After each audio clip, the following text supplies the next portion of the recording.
महारानी की जय हो। मंत्री जी बाहर खड़े हैं, आज्ञा हो तो अंदर बैठे।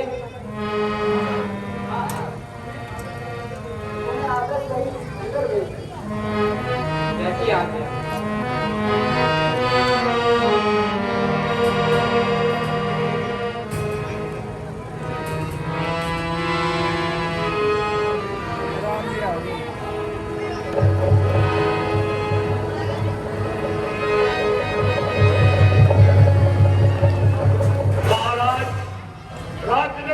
तैयार है, वह सब आपका इंतजार कर रही है।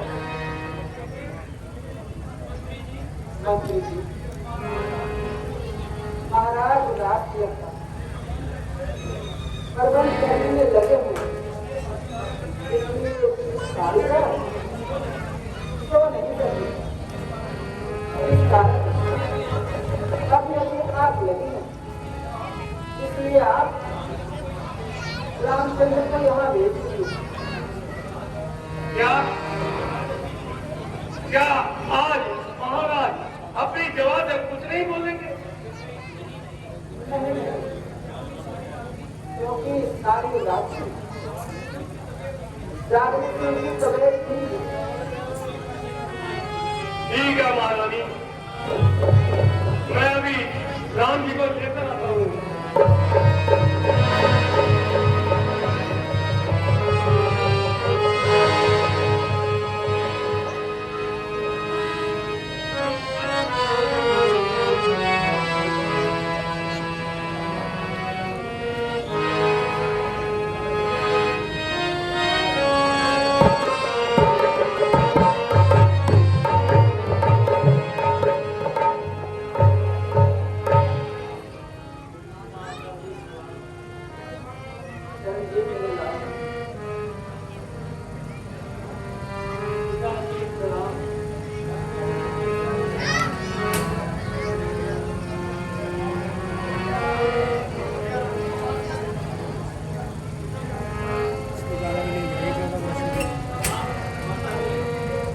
माता जी,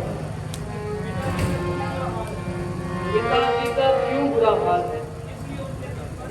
इसलिए उनके दिल पर ये मलाल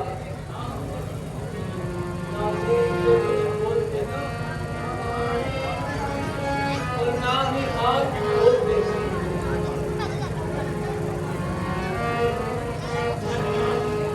मैं हैरान, सब मुझे जल्द बतलाइए।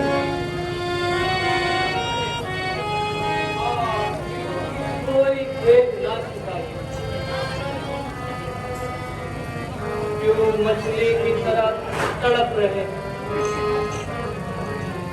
और खामखा करवटें बदल रहे।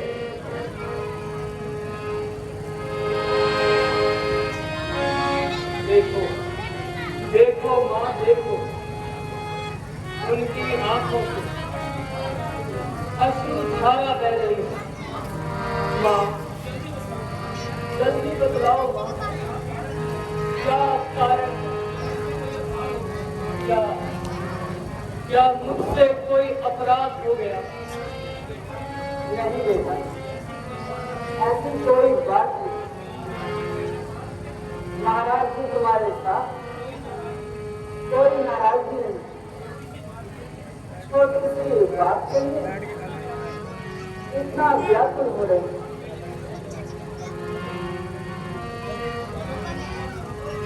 अगर तुम पूरा करो तो ये ठीक हो सकती है, क्योंकि यह अपनी जुबान से कुछ भी नहीं कहेंगे। तुम ये सवाल करते हो,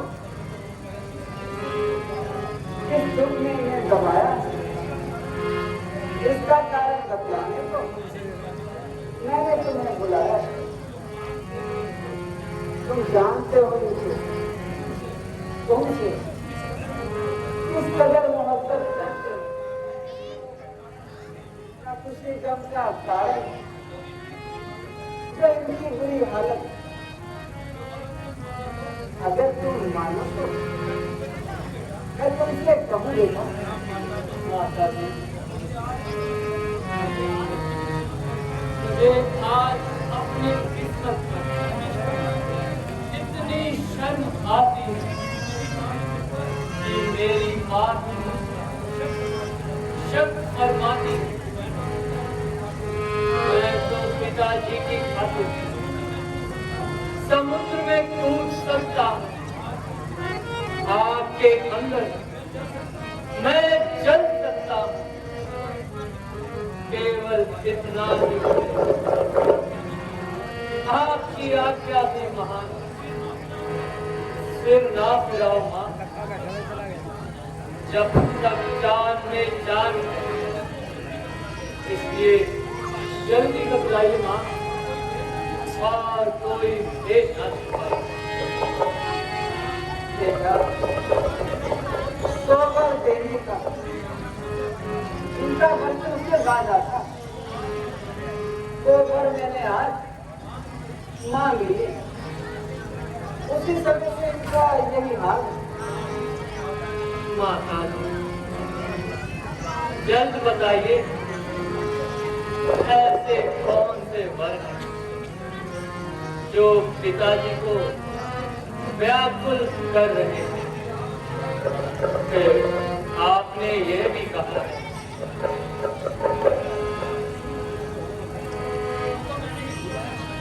उनको मैंने ही पूरा करना है।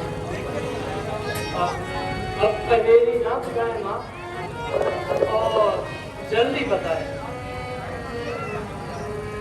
आखिर पुत्र किस लिए होता है?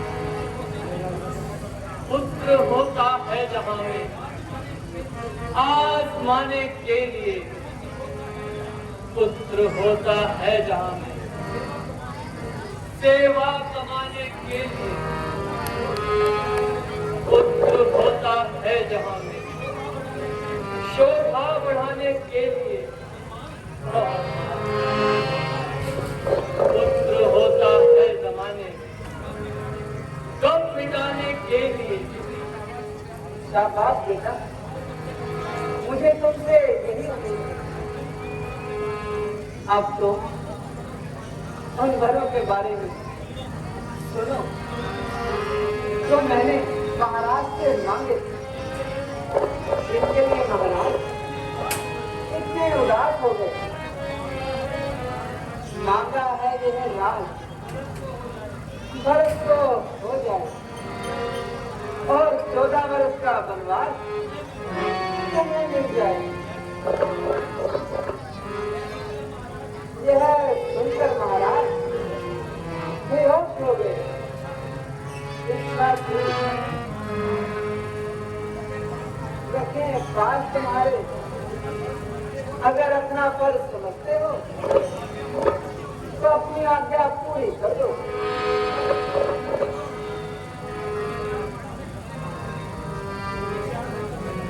यदि प्यार पिता से करते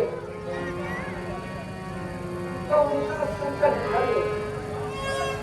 बस बस माँ, इतनी सी बात, इसमें इतनी हैरानी और इस कदर परेशानी। बड़भागी वो बेटा है, माँ का आज्ञाकारी है।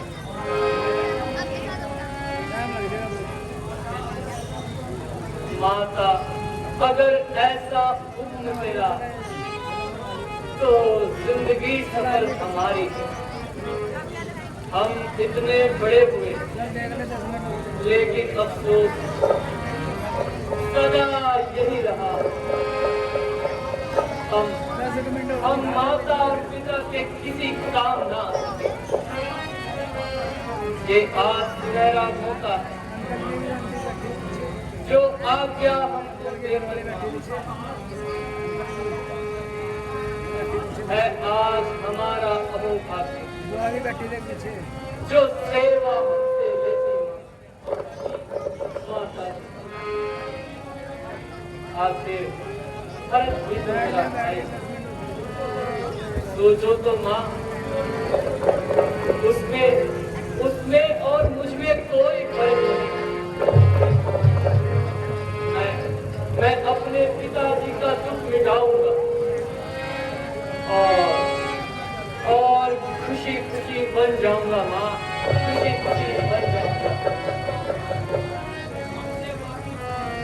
हमसे बाकी जो हर दिन से जाते शेर से पैदा होते हैं, शेर की औलाद के वीर हूँ, क्षत्रिय हूँ, भारत की संतान, जान जाए तो जाए माँ, तो न जाए प्राण। इसलिए माँ आप धीरे धीरे बेटा, जल्दी करो। जब तक तुम यहाँ हो इनका संताप तो नहीं जाएगा। जब तक तुम बन जाओगे नहीं इनका पश्चाताप तो नहीं जाएगा। इसलिए मुनाफिक है, तकलीफ तुमको मत पहुंचाओ। इतनी जल्दी हो सके अपनी आंखों से हट जाओ।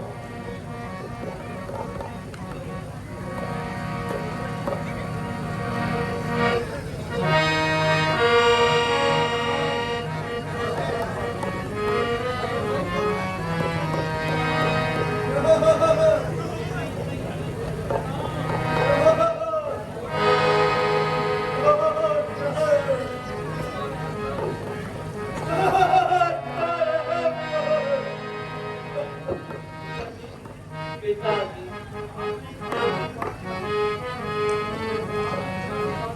आपने जरा सी बात का इतना दुख मनाया है,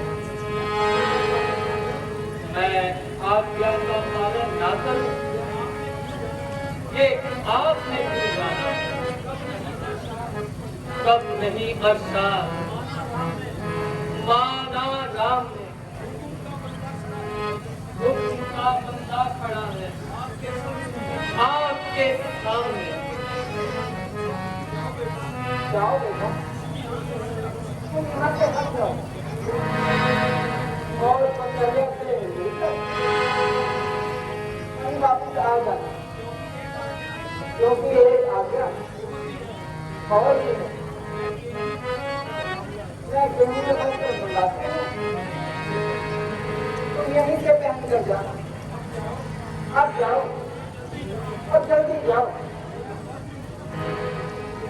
थोड़ा वक्त जाना मिलने का है। जो राज तिलक का मुहूर्त था तो मुहूर्त बन जाने का है। जो आज्ञा